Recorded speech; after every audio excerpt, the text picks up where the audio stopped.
তুমি আমার পেছনে গোয়েন্দা লাগাইছো? শুনছি নাকি আপনার বউর মাথা নষ্ট হয়ে গেছে। তাতে তোর বাপের কি? আমার বউয়ের মাথায় সমস্যা হয়েছে কি হয় নাই সেটা আমি দেখবো। ডাক্তার দেখাইতে হলে সেটা আমি দেখাবো। তোদের এত মাথা ব্যথা কেন? আপনি কেন আমার উপরে চেত্তাছেন? আমি তো আপনার ভালো কথাই কইলাম। আমার বউয়ের মাথায় কোনো সমস্যা হয় নাই, খালি সে আমার একটু সন্দেহ করে। তারে মনে হয় কেউ কান পড়া দিচ্ছে। আহারে ভাবি আমার কাজ করতে করতে পুরো শরীরটারে শেষ করে ফেলাইছে। হইছে হইছে, অত পিরিত না দেখায়া কি বলতে আসছো ওটা বলে ফেলাও তো দেখি। কইতে তো আমার লজ্জা লাগে, কিন্তু না কয়াও তো উপায় নাই। জানো ভাই কি করছে আবার? কি করছে? ওই যে পাশের গ্রামের রহমান চাচা আছে না, ওনার মায়ের লগে ভাই দেখি বসে চা খাইতেছে। শুধু চাই না, লজেন্স কিনে দিছে, চকলেট কিনে দিছে, চিপস কিনে দিছে, জুস কিনে দিছে, এমনকি বাসায় যাওয়ার জন্য অটোতে উঠাই দিছে, অটো ভাড়াটাও দিয়ে দিছে। শোনো ভাবি, ভাই না ওর লগে মনে হয় কিছু একটা আছে। রহমান চাচার মেয়ে চুমকি তো আমার থেকে 5 বছরের ছোট, ওই কিনা শেষ পর্যন্ত আমার জামাইয়ের দিকে নজর দিছে। ও তো নজর দেয় নাই, নজর দিছে তোমার জামাই। তোমার জামাই রে বোঝাও। আর বুঝাবুঝির কিছু নাই, মনে হয় ব্যাটে বলে মিলে গেছে। সবাই এবার কনফার্ম। তুমি কিছু বললা? কিরে মা, তোর কণ্ঠটা এমন লাগছে কেন? তুই কাঁদতেছিস কেন? তোমার জামাই আমাকে কাঁদতে বাধ্য করেছে। ও প্রতিদিনই কোনো না কোনো মেয়ের সাথে দেখা করে, তাদেরকে এটা ওটা কিনে দেয়, তাদের সাথে ঘুরেও বেড়ায়। মা কেন জানি মনে হচ্ছে মা ও কোনো মেয়ের সাথে পরক করে। তুই কি বলতেছিস এগুলা? আজকে অফিসে যা হইলো, শফিক সাহেব আছে না, তিনি ফাইল হারাই ফেলছে। বস যা করছেন আজকে অফিসে। তুমি কিছু বলছো না যে? মন খারাপ কেন? আরে কি শুরু করলা? আচ্ছা বাবা, চেক করছো করো, কিন্তু তোমার মন খারাপ কেন সেটা তো বলবা। সব প্রমাণ বাইরে রেখে আসছো তাই না? কি প্রমাণ বাইরে রেখে আসবো? রহমান কাকার মেয়ের সাথে তোমার কি? আজব তো, রহমান কাকাকে আর তার মাইয়াকে আমি তো চিনিই না তাদেরকে। ও তুমি তো ভাজা মাছটা উল্টাই খেতে জানো না। তুমি রহমান চাচার মেয়েকে চিপস কিনে দাও নাই, অটোতে করে বাড়িতে পৌঁছে দাও নাই? একদমই না, এসব আজগুবি কথা তোমার বলে কে? সেটা মুখ্য বিষয় না, আমি যেটা বলতেছি সেটা সত্যি কিনা তুমি তাই বলো তো।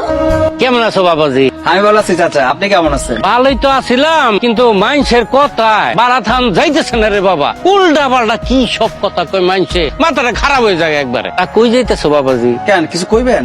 তোমার কিছু কর লাগেই তো খাড়া করাইলাম। শুনলাম মানুষে কয় আর কি, আমার আবার দোষ দিও না। মানুষের মুখে শুনলাম কইতাছে তোমার বোন নাকি কি সমস্যা হয়েছে, রাইতের বেলা নাকি উল্টা পাল্টা করে, মায়ের দূর নাকি করে তোমারে। খুদাই কথায় কান দেন কেন কাকা? বাবা লজ্জা হইতেছো কি লেগে? খুদা কো আমারে শেয়ার করো। দুলু চাচা, আপনাদের বৌমার কিচ্ছু হয় নাই, আপনাদের বৌমা ভালো আছে। বাবারে আমি তোমার আপন মানুষ, লজ্জা পাইও না, খুইলা কও সব। আমার কাছে ভালো কবিরাজ আছে।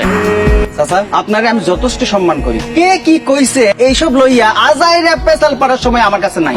দেখো তুমি কি করবা, আমি তোমার বালা লেগে কইছিলাম কিন্তু বাবা। আপনি তো আগে এমন ছিলেন না, এরকম গাওড়া হলেন কিভাবে? কি তুমি আমারে গাউলা কইলা? মানুষের কথা শুনে আপনি আমার কথা বিশ্বাস করেন না, সর কোথাকার। শুনছিলাম এর বউয়ের সমস্যা, এখন তো যে দেখা যায় এরই সমস্যা, এর কবিরাজ দেখা লাগবো। মনটা খুব খারাপ। গতকাল রাতে মাইয়াডারে ফোন দিছিলাম, মাইয়াডা কইলো জামাই বাবাজি নাকি হুদাই ওর লগে গ্যাঞ্জাম করতেছে। কি ব্যাপার বন্ধু, অফিস যাবি না? শরীর খারাপ নাকি? শরীর ভালো আছে কিন্তু মন ভালো নেই। কেন কি হয়েছে? ভাবির সাথে ঝগড়া হয়েছে নাকি? লজ্জার কথা কি কইতাম বন্ধু, বউ আমার ডিটেকটিভ হয়েছে। মানুষের কথা শুই না, সারা দিন আমার জেরা করে। আর আমি যখন ঘরের বাইরে যাই, মানুষ আমারে কয় আমার বউ নাকি মানসিক রোগী। বউ আমার মাথা ব্যথা মানুষের। কই যে যাইতাম বন্ধু, খুব ঝামেলায় আছি। বউ হচ্ছে ভাঙা রেকর্ডার, সারাদিন প্যাক প্যাক করলে আমাদের চুপ থাকতে হয়। মানুষের কথা বলতেছিস? আমাদের সমাজের মানুষরা এমনই, অন্যের ভালো দেখতে পারে না। শুয়ে আছো যে, শরীর খারাপ নাকি? তোমার আসতে এত লেট হইলো কেন? অফিস শেষে নাদিমের সাথে একটু বাইরে গিয়েছিলাম, একটু হালকা খাবার দাবার খেয়ে আসলাম আর কি। নাদিমের সাথে গেছিলা নাকি নাদিয়ার সাথে? এখানে নাদি আসলো কোত্থেকে? নাদিমের সাথে খাওয়া দাওয়া করে আসলাম। হ্যাঁ খেয়ে আসছো এটা আমি ভালো করেই জানি, তবে নাদিমের সাথে না, নাদিয়ার সাথে। সুমি, তুমি কিন্তু দিন দিন অতিরিক্ত করতেছো, আমার ধৈর্যের বাদ কিন্তু ভেঙে যাচ্ছে। তা তো যাবে, সত্য কথা কারোরই সহ্য হয় না। আর তোমার কি মনে হয় আমার কানে কিছুই আসে না? তোমার কানে কে কি দেয় এই পেছাল আমি শুনতে পারুন না। এখন যাও, তোমার একটা ফাইল দিছিলাম না, ফাইলটা নিয়ে আসো। পারবো না, তোমার যে নাদিয়া সাদিয়া আছে ওদেরকে বলো, ওরা তোমার ফাইল এনে দিবে। মেজাজ খারাপ করো না আমার। আমি কিছু বললে মেজাজ খারাপ হয়ে যায়, আর সারাদিন যখন ওদের সাথে থাকো